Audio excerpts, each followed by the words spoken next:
Have you ever noticed how your priorities shift as you age?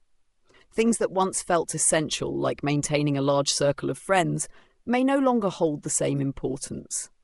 Society often tells us that friendships are necessary at every stage of life, but as you reach your later years, you may start to see things differently.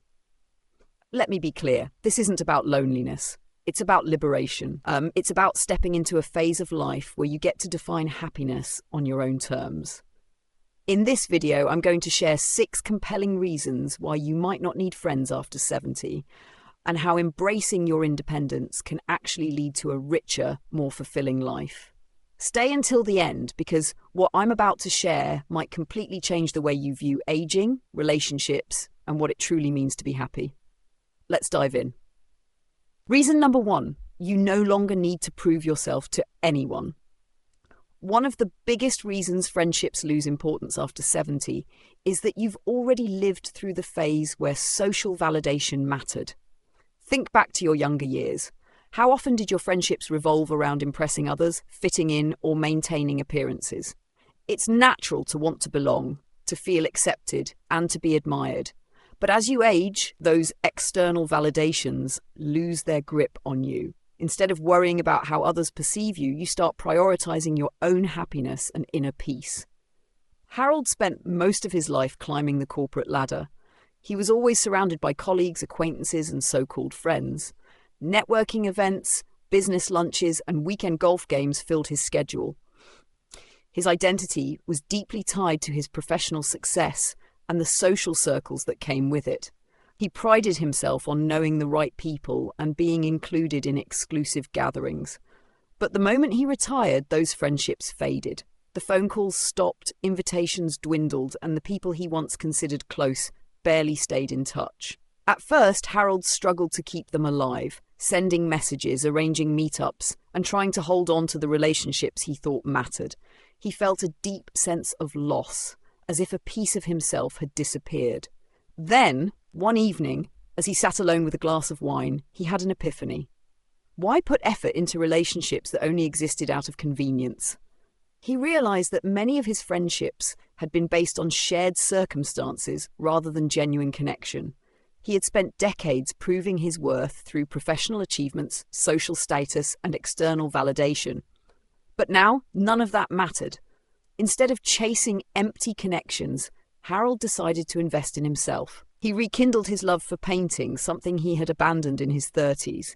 He started gardening, spending quiet mornings nurturing plants instead of worrying about maintaining friendships that were no longer meaningful. He found joy in solitude, in books, in nature. Most importantly, he embraced the freedom of not needing to impress anyone. Growing older brings an incredible gift, the gift of detachment from unnecessary validation. When you are younger, you are constantly proving yourself to your parents, teachers, colleagues, and even friends. You dress a certain way, speak a certain way, and make decisions based on how others will perceive you. But after 70, that pressure fades. You realize that true fulfillment doesn't come from how many people will admire you, but from how at peace you are with yourself. You no longer need a large social circle to feel important. You don't need to attend every event or maintain friendships that don't nourish your soul. Instead, you can focus on the relationships that truly matter, whether it's a lifelong friend, a loving spouse, or even just a few meaningful connections. There is something deeply empowering about knowing you don't have to prove anything to anyone anymore. You can live life on your own terms, embracing simplicity, authenticity, and inner peace. The world's opinions no longer hold weight in your decisions. You are free to be yourself, unapologetically, without restraint, and with the wisdom that comes from decades of experience.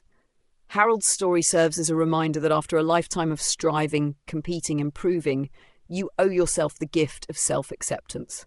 There is nothing left to prove. The only person you need to impress is yourself.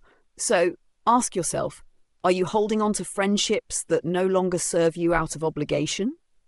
Do you still seek approval from others, even when it no longer benefits you? What would your life look like if you lived solely for your own happiness? Let go of the need for validation and embrace the beautiful freedom that comes with age. You have nothing to prove except to yourself. Reason number 2. Peace becomes more valuable than socializing. As we age, our priorities shift, and one of the most significant changes is our increasing appreciation for peace over constant socializing. In our younger years, we often feel a strong need to be surrounded by people, attend social gatherings, and maintain a busy social calendar. Conversations, group outings, and holiday parties seem essential to a fulfilling life. However, as the years go by, many people find that the noise of constant social engagement begins to lose its appeal. Instead, solitude, reflection, and meaningful interactions become far more valuable. Margaret, 74, spent most of her life as a highly social person. She enjoyed weekly lunches with friends, long phone calls, and large family gatherings during the holidays. However, as time passed, she began to feel a sense of exhaustion rather than joy from these interactions. She noticed that many conversations revolved around the same old stories, gossip, or complaints. Some friends only reached out when they needed to vent their frustrations, and social gatherings often left her feeling drained rather than uplifted. At first, she felt guilty about withdrawing from certain social commitments. She worried that pulling away from friends and acquaintances might make her seem unfriendly or disconnected. However, she gradually realized that she was not alone in this feeling. Many people her age were experiencing the same shift. They no longer craved constant company, but instead found deep satisfaction in moments of solitude, self-reflection, and peaceful activities. Margaret began to make conscious choices about how she spent her time. Instead of forcing herself to attend every gathering, she started prioritizing moments that brought her genuine happiness. She took long walks in the park, enjoyed quiet mornings with a cup of tea, and immersed herself in books that had been sitting on her shelf for years. She also found that spending time with a few close friends who truly understood her was far more meaningful than engaging in large social circles. There is a profound beauty in solitude that many people overlook in their younger years. When we are constantly surrounded by others, it can be difficult to hear our own thoughts, reflect on our experiences, and truly understand ourselves.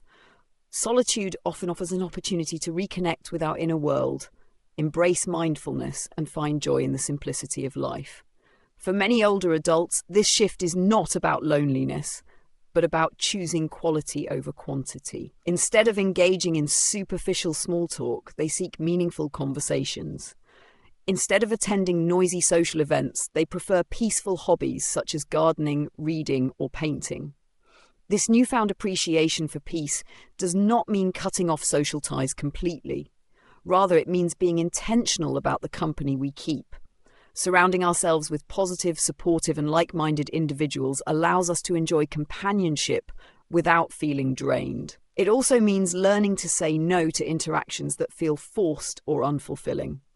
Margaret's story highlights an important lesson. You don't have to fill your days with people just to feel connected. True fulfillment often comes from within. Instead of seeking validation from social interactions, finding peace in solitude can lead to a deeper sense of contentment. As we age, it becomes essential to embrace this shift with an open heart. Letting go of the pressure to constantly socialize allows us to focus on what truly matters, our well-being, our passions, and the relationships that bring us genuine joy.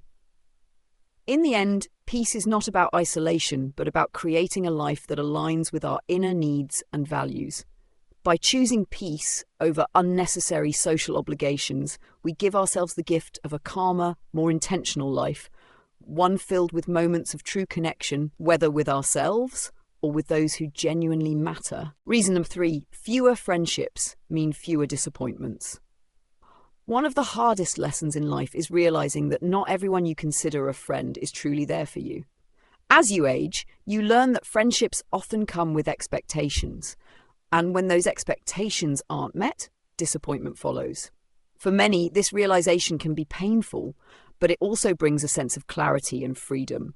Instead of spreading yourself thin, trying to maintain numerous friendships, focusing on a few meaningful connections leads to greater peace and fulfillment. At 78, William had seen friendships come and go. Some friendships naturally faded due to time and distance, while others ended because he was always the one putting in the effort. For years, He felt responsible for keeping certain relationships alive, making calls, remembering birthdays, and reaching out even when it wasn't reciprocated. He convinced himself that true friendship meant never giving up on people, but deep down, he knew the effort wasn't mutual. One day, William decided to take a step back. He stopped being the only one reaching out, and to his surprise, the silence was deafening. Calls that he thought would come never did. Messages he expected to receive were never sent. It was a wake-up call. Many of the people he considered friends were simply accustomed to him doing all the work. He realized he was done chasing relationships that weren't mutual. The result? He felt freer than ever. Instead of constantly feeling drained and unappreciated, he focused his energy on the few friendships that truly mattered. These were the people who checked in on him, shared his joys and struggles, and valued his presence in their lives. The absence of superficial friendships left him with more time, emotional energy, and peace of mind. Many people hold on to friendships out of obligation, nostalgia, or fear of loneliness. But as William discovered, maintaining unreciprocated relationships is exhausting. When you are always the one initiating, supporting, and giving without receiving the same in return, it creates an imbalance that leads to frustration and disappointment. Over time, this emotional drain can take a toll on one's well-being, leaving you feeling unappreciated and even resentful. Fewer friendships mean fewer disappointments because you no longer invest in relationships that do not nourish you. Instead of wasting time on people who don't value your efforts, you can build deeper and more meaningful connections with those who do.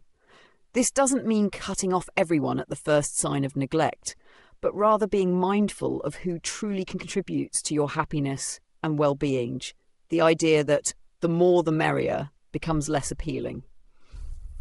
In youth, having a large social circle might seem exciting, but as time passes, we realize that a handful of meaningful relationships is far more valuable than a long list of acquaintances.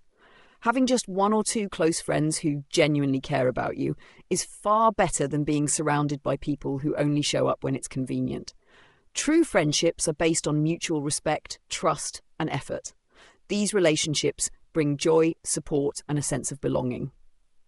In contrast, superficial friendships often lead to misunderstandings, unmet expectations, and disappointment.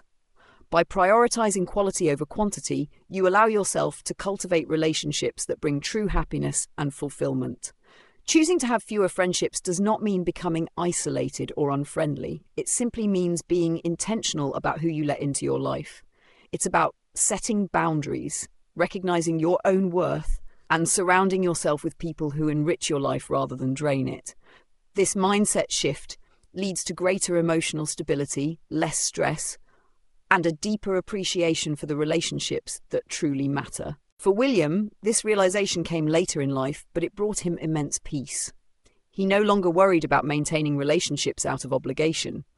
Instead, he invested in the people who reciprocated his kindness and care. His days were no longer filled with the anxiety of unanswered messages or one-sided efforts. He spent his time with those who truly valued him, and in doing so, he found greater happiness. Rather than measuring your social success by the number of friends you have, focus on the depth and quality of your relationships. It's far more fulfilling to have a few people in your life who genuinely care about you than to maintain a large network of superficial connections. By embracing this truth, you free yourself from unnecessary disappointments and open the door to deeper, more meaningful relationships that bring true joy and contentment. Reason before, your time becomes more precious. When you were younger, it felt like you had endless time. Days stretched on and the future seemed like a vast ocean of possibilities. There was always tomorrow, next week, next year. But after 70, your perspective shifts. You begin to see how valuable every hour, every moment truly is. Time no longer feels infinite, it becomes a treasure, something to be spent with care and intention. Richard, 82, had always been an extrovert. His calendar was filled with social events, dinners, community meetings, long phone calls with acquaintances. He was the kind of person who never missed a birthday party or a neighborhood gathering. But over time, something changed. The conversations that once energized him began to feel repetitive. The events he once attended eagerly started feeling like obligations. As Richard aged, he realized that he was spending too much of his precious time on activities that no longer brought him joy. He often came home from social events feeling drained rather than fulfilled. One day he made a conscious choice. He would no longer attend social events out of habit. If something didn't truly excite or nourish him, he would decline the invitation.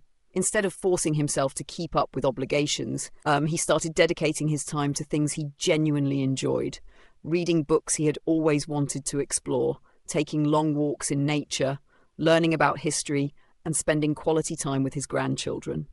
Surprisingly, Richard didn't feel lonely. In fact, he felt a new kind of freedom. He was no longer bound by social expectations or the pressure to maintain superficial connections. Every day felt more meaningful because he was choosing how to spend his time rather than letting it be dictated by others. At this stage in life, your time is yours to spend however you choose. You no longer need to say yes to every request, attend every event, or maintain relationships that don't bring you joy. Now is the time to focus on what truly enriches your spirit. This doesn't mean isolating yourself or cutting off all relationships. It simply means being selective. It's about asking yourself, does this activity bring me joy? Does this person make me feel good, or do I feel obligated to keep the relationship going? Is this truly how I want to spend my time? Many older adults find that as they age, they value quality over quantity in their relationships. Instead of trying to stay in touch with everyone, they focus on deeper, more meaningful connections. They also become more protective of their time, ensuring that it is spent on things that genuinely matter to them. If you're in your 70s, 80s, or beyond, now is the perfect time to reassess how you're spending your days. Consider these steps. Make a joy list. Write down activities that truly bring you happiness. Maybe it's gardening, painting, traveling, or simply having a quiet cup of tea in the morning. Prioritize these things. Learn to say no. If an event or a commitment doesn't bring you joy, practice declining politely. You don't need an excuse. A simple, "I won't be able to make it, but I appreciate the invitation" is enough. Cherish meaningful connections. Spend time with people who uplift you. Let go of relationships that drain you or feel one-sided. It's okay to step away from people who don't bring value to your life. Explore new interests. Just because you're older doesn't mean you have to stop learning or growing. Take a class, pick up a new hobby, or dive into subjects that have always fascinated you. Savor simple moments. Sometimes the greatest joy comes from the simplest things. Watching a sunset, listening to music, or spending an afternoon reminiscing with an old friend. After 70, every moment is a gift. It's a chance to live life on your own terms, to prioritize joy over obligation, and to fill your days with things that truly matter. Just like Richard, you have the power to choose how you spend your time. Don't waste it on things that no longer serve you. Instead, embrace the freedom that comes with age and make every day meaningful. Reason number 5, true companionship comes from within. There's a common misconception that you need a large circle of friends to be happy. But the truth is, the most important companionship you can have is the one you build with yourself. Many people spend their lives seeking external validation, surrounding themselves with others to avoid loneliness. Yet, deep fulfillment comes not from numbers, but from the quality of the relationship you have with yourself. Eleanor, 76, always believed that being socially active was the key to happiness. She was the kind of person who never let a day go by without calling a friend, arranging coffee meetups, or attending social gatherings. Her calendar was always full: birthdays, book clubs, charity events. She prided herself on maintaining friendships and being a reliable presence in the lives of others. But one evening, after yet another busy day filled with social obligations, Eleanor sat alone in her living room and felt a strange emptiness. Despite being surrounded by people, she realized she rarely spent time with herself. There was always noise, conversations, laughter, and endless check-ins. But was she truly happy? Or was she just keeping herself distracted? This realization struck her deeply. She had spent her entire life nurturing relationships with others, but had she ever nurtured a relationship with herself?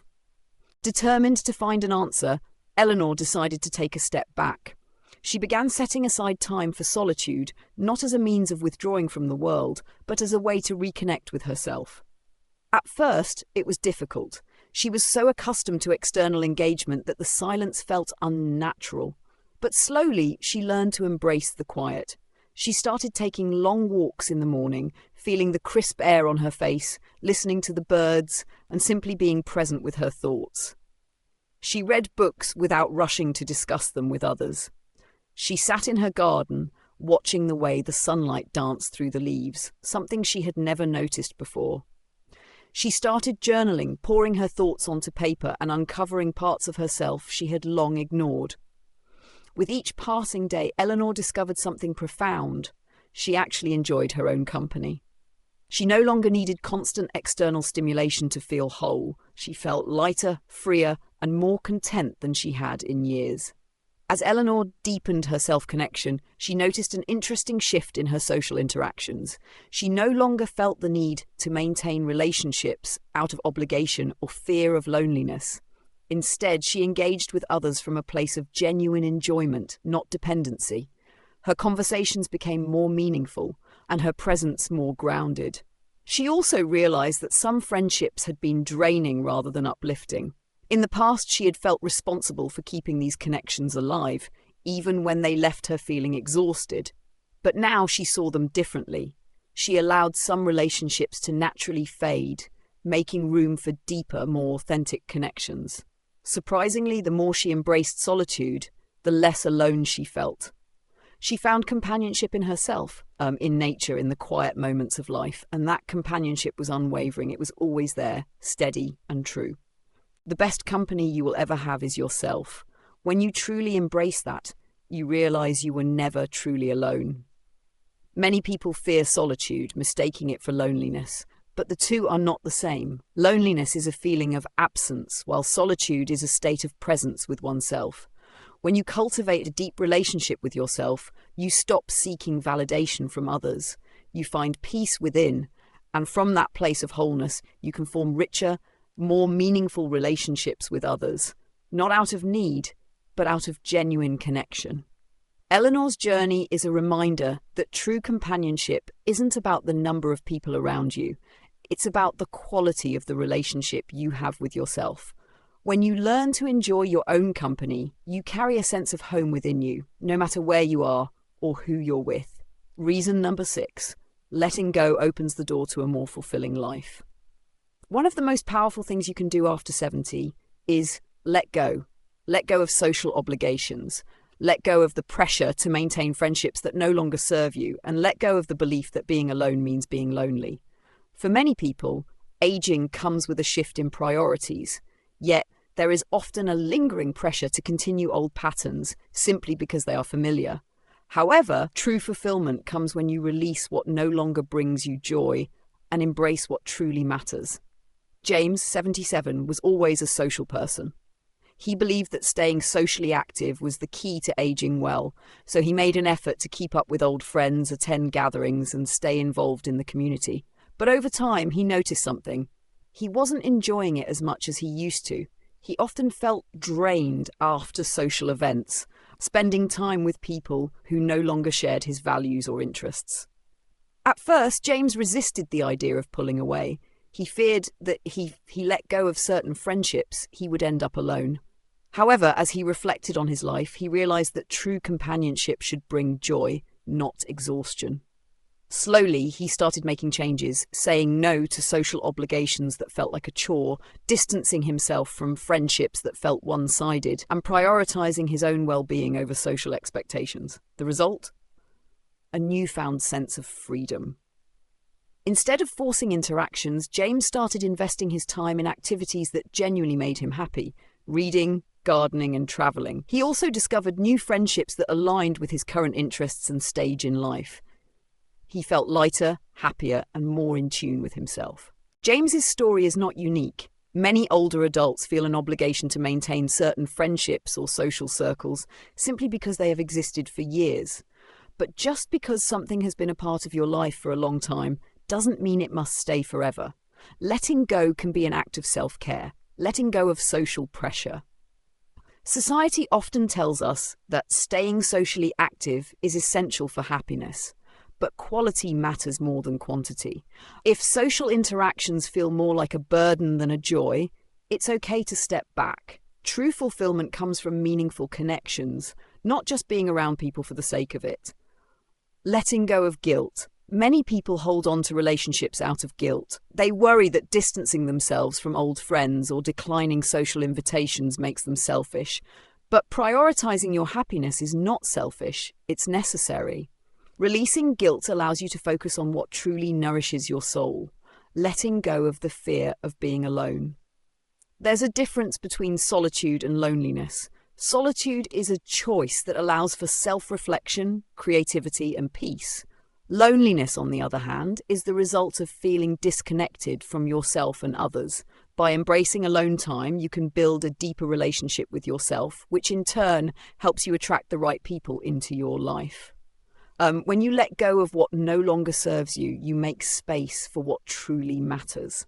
This could mean rediscovering old passions, strengthening relationships that bring you joy, or simply allowing yourself the freedom to rest and recharge without pressure. Letting go is not about shutting people out or isolating yourself. It's about aligning your life with your true desires. Like James, when you give yourself permission to release unnecessary burdens, you open the door to a lighter, more fulfilling way of living. Aging isn't about losing connections. It's about gaining clarity. It's about understanding yourself on a deeper level, recognizing what truly brings you joy and letting go of anything that no longer serves your well-being. As we move past 70, our priorities shift, and that's a natural, even beautiful part of life. If that means having fewer friendships, so be it. Quality always matters more than quantity. Genuine companionship, whether with close friends, family, or even oneself, holds far more value than maintaining surface-level relationships that drain energy rather than nurture the soul. With age comes the wisdom to appreciate solitude, the ability to cherish meaningful interactions, and the courage to say no to what no longer aligns with our peace. It's about replacing social obligations with authentic moments of joy. This could mean spending more time with nature, embracing mindfulness, or simply allowing yourself to enjoy the present without guilt or expectation. Which of these reflections resonated with you the most? Have you noticed a shift in your social priorities after 70? Your experiences and wisdom are invaluable. Share them in the comments below. If you enjoyed this discussion, don't forget to like, comment, and subscribe to Golden Years Balance for more insights on aging well, mindfulness, and living a fulfilling life after 70. See you in the next video.